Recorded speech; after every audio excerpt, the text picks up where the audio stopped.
Hello, everyone. Happy Sunday. I hope you are having an absolutely amazing weekend so far. I wanted to come and talk to you guys a little bit more about roses. So, I talked a little bit about this last night on the amazing live that I was so honored to be a part of with Kristen from Arcana Shores, as well as Sophia. I thank you to everyone who caught the live or who have watched the replay after. If you haven't, I highly encourage you. It was such an amazing show, and just the contribution from the Soul Tribe and the chat, just absolutely beautiful. I'm just feeling so blessed and grateful. um I just felt like speaking a little bit more about Rose, and be able to like bring the essence, that frequency, the vibration of Rose into your life on a more daily basis. So as you know, and I've talked about, energy is everything and frequency is everything. So the frequency of Rose is about 320 hertz is where it has been measured at for the essential oils. So as far as I know, the only essential oil that has a higher frequency than rose is blue Idaho spruce. Which is another one that I do have, but I mean, rose is just, it's the embodiment of love. I have such a strong connection to Rose and Mary Magdalene. I have the Rose Oracles from Rebecca Campbell. And anytime I want to connect to Mary Magdalene, those are the cards that I pull for that. So, Rose. um, the thing with flower essences, I learned quite a number of years ago about flower essences. A popular brand that a lot of you might know of is Bach Flower at the Remedies. Their most popular one would be their Rescue Remedy, but they have a whole bunch of single remedies as well. And so remedies are like, they're a simple way to integrate flowers into your daily routine. And Bach flowers have been around since 1930, so they're nothing new. So flower essences are floral infusions that help to address emotional and mental aspects to help improve our well-being. The bioelectric field of a flower imprints itself into the water. So, I mean, if you're looking at something like rose tonic water, which, if I can get, there's a big glare, sorry. You can buy them. I'm also starting to make my own rose tonics because I use this as my daily toner on my face, or just anytime I just need to, have a boost of love or anything, I'll spray the rose on me. It's such a beautiful way. So I'm going to be using my organic rose buds to make my rose tonic. But if you've got like organic roses that you've grown, or that they for sure are organic because you don't want to have any pesticides or any sprays on them, you can make your own rose tonic, right? It's super simple. Some of the benefits of using like rose on your face is it balances the pH, it smooths skin irritation, it's going to help with like inflammation. So I just realized my computer's not plugged in. So hopefully this doesn't die on me. It's anti-inflammatory, and it helps with like redness and stuff. So if you have any things that like rosacea and stuff like that, it can also help with like fine lines and wrinkles, as well as, like I said, you're literally just infusing your skin with the essence of rose. So if you've got like some organic roses, like, like I said, if you grow them, or if you know for sure that they're organic, like I buy some specifically, these ones are dried. If you've got ones that are fresh, always fresh is the best.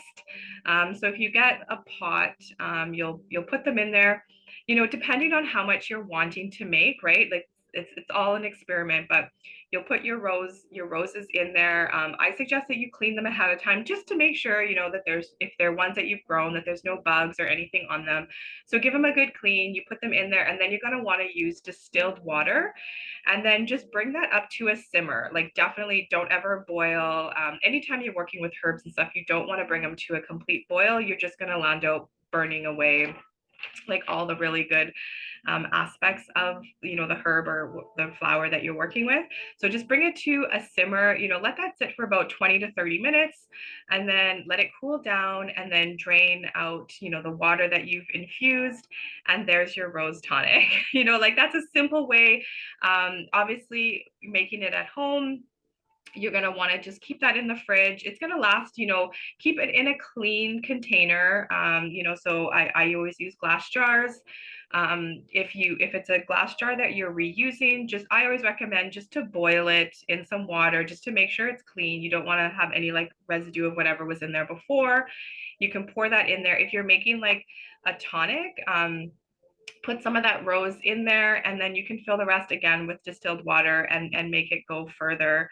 Some other ways that I use rose is, so in a lot of the oil blends that I make, this is actually my Idaho blue spruce. So I rarely will put actual rose essential oil in any blends because it's so expensive. I actually only got this one because when I was still really big into using doTERRA, there was like a point system. So I got a whole bunch, I could get free things. And I would always use it to get the expensive oils. um, so I will put roses in blends that I want to, you know, have that essence of rose in there. And, you know, with the Idaho blue spruce, the smell of the rose, I don't personally think it would go very well, but like the essence of the rose was why I put that. And then I've got some lavender and some clear quartz, because clear quartz is a really good one to amplify whatever you're wanting to do. Another crystal that I love to put into my oil blends, obviously not this size, but rose quartz. This is another way, you know, to get the benefits, the essence. Again, like all crystals, they also have frequency. Everything has frequency. So a lot of times I will put the crystals inside. If you don't have smaller crystals that you want to infuse into something, like say, I talked about this last night, but so in my water that I have actual crystals like inside the water, you know, and then I have things that I write like love and gratitude and joy. And then, as a lot of you guys know, I speak into my water, I activate it, I cleanse it, and I speak into whatever I want to call into my life. But you can also, if you don't want to, you know, obviously if you've got like a big raw piece and you're not wanting to put that into your water, I have a big amethyst piece that I have just on top of my water jug. Again, that frequency is going to, the essence of it is going to go into your water. It's all about intention, right? And realizing, like, again, how truly powerful we are. And when you do things with intention. Another thing that I recently got, almost out of, but so you can also get rose hydrosol. So this obviously is going to be a lot cheaper than buying like the rose essential oil. So this one I will put into, you know, if I'm making something for my face or I'm wanting to have the actual rose in a blend, I will use the hydrosol again because the rose essential oil is just so expensive. Worth it, but so expensive. So the hydrosol is a nice one, and that's from the new company that I've switched over to. So they have the hydrosol. This is what I use. I have a few different like face serums that I switch over from, but one that I personally make, I have the rose hydrosol in there. But also I was using, so this, I don't know if you can see this, sorry, the glare is really bad, but this is a rose hip, it's an oil. So this is a good one that I also had in my, my face serum that I was making. So there's lots of different ways to, you know, to find the use for rose. Like, how can you incorporate that? Color is another really big thing. Again, color also has a frequency. So if there's certain roses that you love the color of, I mean, obviously bring the roses into your house, have roses around you. I mean, I've got one on me, but you know, if there's certain roses, that colors that you like, then bring those, wear those colors, bring those into your life. And another way, I'll be right there, honey. Um, sorry, I gotta cut this off here. But another thing that I did recently, so with my AO scanner, again, I'm super excited to talk to you guys about this with Wendy. We will do this soon, but I can imprint things. So I actually imprinted the wild rose onto my ring that I wear. So I imprinted that frequency. One last thing, because I do got to go. When I was at the women's retreat that I did this summer, this beautiful goddess made this rose elixir. So it's handpicked, grown, and roses that she has, and then it's with honey and brandy, and it seriously is just the most. You just do a couple shots of this into your mouth every day. It is so divine, and it literally is just the most beautiful heart opener. So yeah, this is just like a really quick one. If you guys are ever interested and want to get into more essential oils and talking about these kind of things, I would be happy to do like a live when I can like interact with you guys more. But rose was just one that came so strongly to me last night before I went on the live with Kristen and Sophia. And I just felt like it was a great one to help stay in that love vibration, that joy, the gratitude. Love is such a beautiful way to do that.